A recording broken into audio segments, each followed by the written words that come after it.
Hello guys, tudo bom, meu povo? E aí, como é que vocês estão aí de quarentena? Tenho uma pergunta para vocês. Primeira pergunta é: qual foi sua maior loucura de quarentena? O que você tá fazendo? Tá comendo desvairadamente? Tá pedindo delivery toda hora? Tá vendo só televisão e dormindo? Já fez bolo? Já cortou o cabelo? Criou uma make engraçada? Já fez aí uma filmagem do vizinho discutindo? O que que você fez demais assim, que você achou assim mais curioso, mais divertido, mais intrigante nessa quarentena? Vou até colocar no formulário uma pergunta lá no final. Qual foi sua loucura de quarentena, para você escrever e eu ficar sabendo aí como é que tá sendo esse período de vocês. Bom, hoje nós vamos estudar um pouquinho sobre modernização. O que é ser moderno? O que é uma nação ser moderna, né? Na última aula nós estudamos um pouquinho sobre os conceitos de socialismo, dentro dos conceitos de Marx, Weber e Durkheim. E hoje nós vamos estudar sobre a modernização do Brasil especialmente. Vocês sabem que o Brasil é uma nação jovem, se for comparada a outras nações europeias, como França, Inglaterra, Alemanha e até com uma nação vizinha nossa, né, que é os Estados Unidos, que apesar de também ser jovem, teve um desenvolvimento assim muito grande, rapidamente. Só que esses outros países europeus, eles levaram assim centenas e centenas, séculos e séculos ali no processo de modernização. E o Brasil, né, por ter sido uma nação constituída depois de 1500, né, no século XVI, ele é um país considerado jovem. E por isso ele teve que se modernizar, ou seja, se equiparar, se colocar na mesma posição desses outros países, dessas nações mais antigas europeias, de forma mais acelerada, né? Então, nós temos aí no Brasil uma situação de modernização que, se a gente parar para pensar, outro dia, vamos botar aí, 1850, né? Meado aí do segundo reinado, Brasil no século XIX. Como é que era a população brasileira? Boa parte da população brasileira, vocês acham que viviam nas cidades? Não, a maioria vivia ainda na área rural. O Brasil ainda era um país muito agrícola, ou seja, tudo era produzido para exportar, para vender. Toda a nossa produção que nos trazia renda, grana, era a agricultura. O café, o açúcar, né, a laranja, tudo isso faz parte da nossa cultura agrícola, né? Em 1850 o Brasil ainda era muito, muito agrícola, não era nada industrial e era muito rural. Em 1850 nós ainda tínhamos uma mortalidade infantil muito alta, muito grande. Isso só veio a se resolver mais ou menos 1990, recente. Tem pouquíssimo tempo que foram implementados programas em favor da taxa de vivos, né, de crianças, porque a mortalidade infantil era muito alta até 1850. A outra coisa, em 1850 a gente não sabia a população do Brasil, porque não tinha uma coisa chamada censo. Não tinha um censo, né, para contar, como tem hoje o IBGE, né, bate nas portas de tempo em tempo para saber quantas pessoas moram ali e fazer uma soma da população geral. Não existia. A gente tem o primeiro censo, eu acho que 1872. 1872 foi o primeiro censo realizado no Brasil. Então o Brasil demorou muito em termos até de população para crescer, para se urbanizar, se modernizar. Mas chegamos lá, né? O país avançou, a população cresceu, o índice de mortalidade diminuiu, né? A mortalidade infantil principalmente, e de mulheres no parto também, que era um índice grande, diminuíram esses índices, e o Brasil começou a avançar na modernização industrial, avançar em termos de sistema capitalista, né? Nós deixamos de ser uma sociedade agrária, né? voltada só para o agrícola e passamos a ter polos industriais enormes. Passamos a vivenciar ali uma experiência industrial muito mais modernizada, né? Já final do século XIX, início do século XX, a coisa começou a modernizar. O Brasil começou a ter uma coisa que era considerada assim o máximo da modernidade, que eram os trens, né? Você ter uma malha ferroviária transportando pessoas, transportando carga, nossa, isso aí era o máximo. E ainda era a antiga Maria Fumaça, né? Mas já era um sinal assim de modernização top da época. Então o Brasil, ele ainda caminha rumo ao desenvolvimento, ainda caminha rumo à modernização. Mas se compararmos a poucos anos atrás, né, há menos de 200 anos atrás, a gente percebe que o Brasil já avançou bastante nessa questão da modernização capitalista. Mas em termos sociais, será que o Brasil avançou em termos sociais? Ou a gente ainda tem muita desigualdade? É claro, vocês percebem que existem ainda em várias partes do país um nível de desigualdade tão alto que parece que a gente ainda está vivendo lá há 180 anos atrás, quando a sociedade ainda era escravista, né, e existia uma série de divisões de camadas ali entre a sociedade. E nós ainda vivenciamos isso. Para a gente entender esse conceito de modernização, primeiramente a gente tem que entender o passado, o presente e pensar no futuro de um país, no nosso caso do Brasil, né? Então a gente começa a discutir um conceito muito importante, que é o de identidade nacional. O que é identidade nacional? É um sentimento coletivo, é um sentimento que a gente compartilha de pertencimento a um país, a uma nação, né? E esse sentimento, ele é representado de várias formas. Ele pode ser representado de forma escrita, ele pode ser representado com uma imagem, né, desenhada, pintada, uma escultura. Ele pode ser representado através do cinema, de um filme ou de uma peça teatral. Essas representações que a gente faz do que é o Brasil, ou do que foi o Brasil no passado, do que é o Brasil hoje, ou do que deveria ser o Brasil, isso tem tudo a ver com a identidade nacional. E é sobre isso que a gente vai tentar estudar um pouquinho hoje, falando sobre esse processo de modernização e desenvolvimento do Brasil. Porque nesse processo de modernização e desenvolvimento, especialmente do século XIX para o século XX e até o momento, nós tivemos assim várias representações simbólicas, várias formas de mostrar o que é o Brasil, quem é o Brasil. Tanto mostrar para nós como brasileiros, quanto mostrar para o exterior essa imagem do que tem o Brasil, o que é o Brasil, o que é o brasileiro. Então tudo isso faz parte desse processo longo, apesar de em pequeno tempo, né, pequeno espaço de tempo, nós tivemos aí um longo processo de representações do que é o Brasil, né? Então, dentro desse processo que a gente chama de questão nacional, a questão nacional é algo assim muito importante para os intelectuais, né? Muita gente parece que é obcecada por essa coisa, né, de representar o seu país, de representar o Brasil, de como foram os processos de independência do Brasil, estudar sobre isso, ver filmes, ler livros sobre a questão nacional. Tem gente que é muito, muito ligada nisso. E em tempos de crise, como o momento que a gente está vivendo, que é de crise, aparece um monte de intelectual escrevendo coisa, falando coisa, dando entrevista, e tem vídeo no YouTube, e as pessoas mandam no WhatsApp pra gente uma série de podcasts, enfim, de pessoas que são intelectuais, né? E que vêm discursando, que vêm representando através da sua fala, ou através das suas obras, o que é, o que deveria ser o Brasil.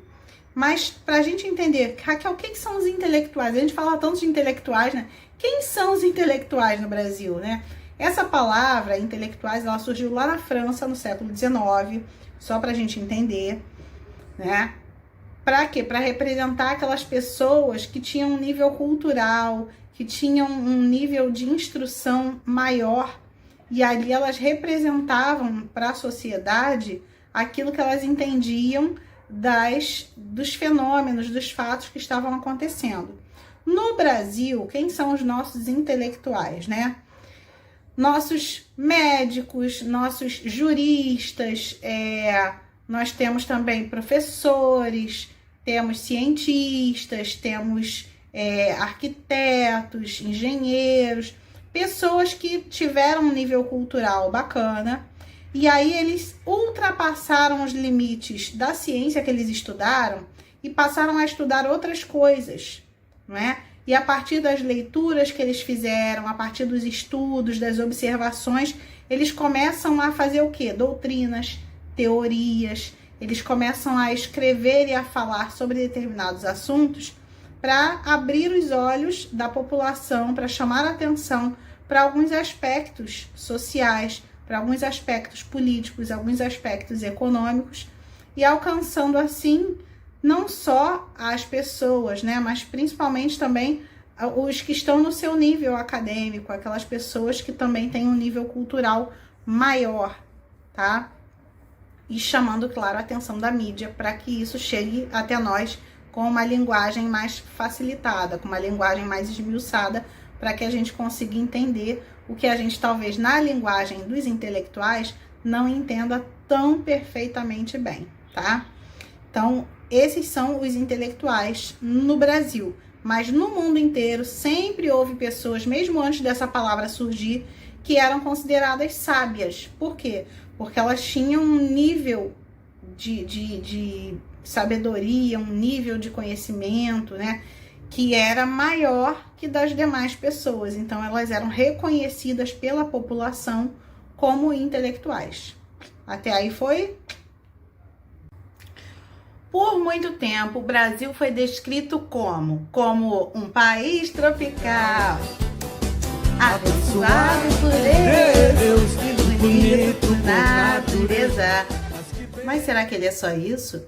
Bom, desde a carta que Pero Vaz Caminha fez quando chegou ao Brasil e enviou para Portugal, contando as notícias de como era essa terra, existia esse mito, né? Existe esse mito de que o Brasil é somente um lugar paradisíaco, onde não há terremoto, não há tsunami, não há grandes guerras, revoluções, revoltas populares. Mas será que isso tudo é verdade? Bom, por muito tempo essa visão paradisíaca do Brasil permaneceu, né? E foi disseminada não só interna como externamente, para que o turismo fosse chamado para viver uma aventura num país onde existia muita mata, muita selva, muitos animais, e onde se dizia até mesmo que as pessoas andavam completamente nuas.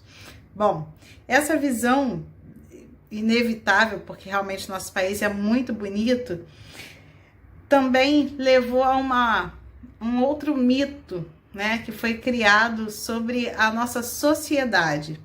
O que foi dito durante muito tempo? Que aqui existia uma democracia racial. Além de ser um país lindo e maravilhoso, é um país onde 3 raças que formaram esse povo lindo, né? Os portugueses, os indígenas e os negros africanos, essas 3 raças vivem harmoniosamente. Não existe racismo, não existe preconceito no Brasil, porque lá é uma democracia racial. E tudo isso acontece por quê? Por causa da miscigenação. Os brancos foram se casando com negros e os indígenas, e o povo foi se misturando de tal forma que todo mundo se respeita.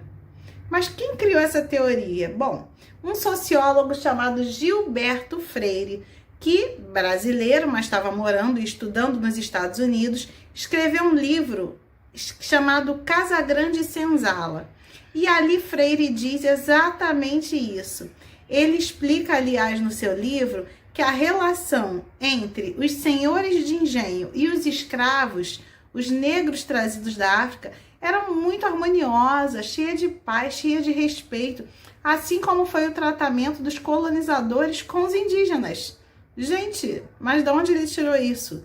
Se hoje a miscigenação, naquele momento, né, histórico, ela vinha sendo, vinha crescendo justamente porque muitos dos senhores de engenho abusavam das suas escravas, né, das escravas das suas casas, e com isso nasciam crianças miscigenadas. Assim como também no período inicial da colonização foi feito com os indígenas. Muitas mulheres indígenas foram abusadas e por conta disso, por conta de toda essa violência, o país começou a se miscigenar. Mas não foi esse processo harmonioso e cheio de paz, né? E nós conhecemos a realidade do Brasil, que não é bem assim como ele contou.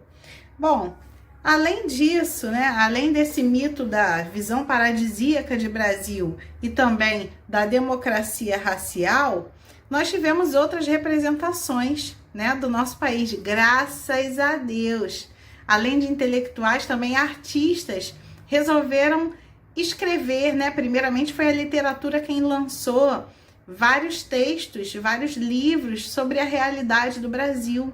Nós também tivemos representação nas obras visuais, nas pinturas, nas esculturas e até mesmo, mais recentemente, com o advento do cinema, nos filmes, onde nós podemos ver várias representações de Brasis, né? Brasis, porque cada um tem uma visão de mundo, uma visão de país, de nação, e aí cada um representou a seu modo ali como enxerga, como vê a população brasileira, a nossa sociedade, a nossa organização. Mas, afinal de contas, o que é modernização para a sociologia? Para a sociologia, modernização é um termo utilizado para explicar o seguinte: o processo de mudança econômica, política, econômica, social e cultural que ocorre em países subdesenvolvidos do sistema capitalista, no nosso caso, né? Ou países em desenvolvimento, como agora a gente chama os países subdesenvolvidos, né? Bom, geralmente o padrão para a gente se comparar, né, como país, são Inglaterra, França, Alemanha, Estados Unidos, Canadá, são exemplos de países desenvolvidos. E como é que a gente mede se um país é moderno ou não?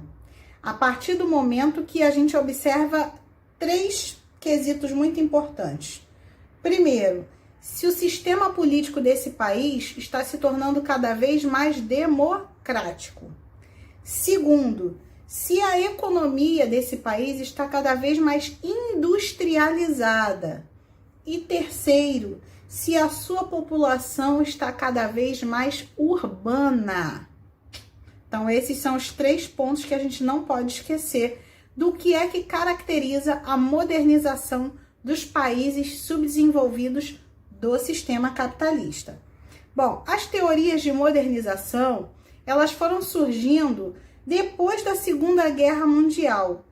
Elas vêm de uma dicotomia entre 2 tipos de sociedade: sociedade tradicional e sociedade moderna. Agora, o que é uma e o que é outra? Sociedade tradicional é aquela sociedade que ainda é agrícola, ou seja, muito rural, muito voltada para a produção das coisas do campo. É uma sociedade que é considerada atrasada em termos políticos, econômicos, sociais. É uma sociedade considerada subdesenvolvida, ou seja, está desenvolvendo, mas ainda não alcançou o desenvolvimento pleno como deveria ser. E a moderna? O que é uma sociedade considerada moderna dentro dessa teoria aí? Uma sociedade moderna é uma sociedade que é urbana, ou seja, ela tem muito mais cidades com acesso para as pessoas, elas têm hospital, elas têm escolas, elas têm tudo que uma cidade bem estruturada oferece para os cidadãos. O que mais tem numa sociedade moderna? É uma sociedade considerada desenvolvida, é uma sociedade que vive de uma forma harmônica, onde há segurança, onde há uma economia fortalecida. E outra coisa que existe numa sociedade considerada moderna é que ela é uma sociedade industrial, ou seja, uma sociedade que tem suas fábricas, suas indústrias trabalhando ali muito fortes e trazendo para a economia também um grande lucro, gerando empregos, não é? Tudo isso seria considerado uma sociedade moderna. Mas essa teoria tem um problema. Ela diz que as sociedades tradicionais, as sociedades que são consideradas menos evoluídas, elas todas vão passar pelo mesmo processo que as sociedades que hoje já são desenvolvidas passaram.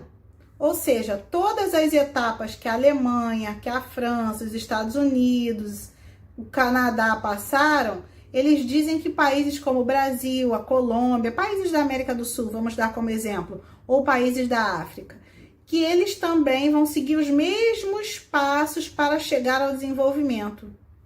Mas será que isso é verdade? As ciências sociais criticam essa teoria de modernização, por quê? Porque ela não consegue comprovar uma coisa, ela não leva em conta a perspectiva histórica. Ou seja, ela não mostra pra gente de verdade, com fatos, com comprovações, que todos os países que hoje são desenvolvidos passaram pelo mesmo caminho, percorreram as mesmas etapas que os países subdesenvolvidos. Então, se você não conhece a história de um para comparar com a história do outro, como é que você vai dizer que os dois vão seguir o mesmo caminho para chegar no mesmo lugar? Não dá, né? Então, essa teoria é muito criticada por isso, pelas ciências sociais. E uma pergunta que eu quero deixar aqui para vocês. Pensem aí em dois países, um país desenvolvido e um país subdesenvolvido, que chegou a um patamar de desenvolvimento muito bom. Pesquisem na internet um país que era subdesenvolvido e já alcançou um nível bom de desenvolvimento, cresceu bastante na sua sociedade, na sua política, na sua economia, e hoje é um exemplo para outros países, porque conseguiu alcançar um nível bom de desenvolvimento, de modernização. Depois compara se o caminho que ele percorreu foi o mesmo que esses outros países que já são considerados modernizados há muitos anos, como França, Inglaterra, Alemanha, enfim. E aí, depois escreve para mim, eu devo colocar também no formulário Google essa pergunta para vocês, tá bom? Um grande beijo. Qualquer dúvida, observem o livro de vocês da página 19 até a página 22, que é onde está esse conteúdo. E na próxima semana a gente volta com mais uma aula. Se tiverem dúvidas, eu vou deixar depois na descrição do vídeo o meu contato para vocês fazerem qualquer contato comigo via e-mail ou por telefone pelo Zap, tá bom? Tchau, tchau!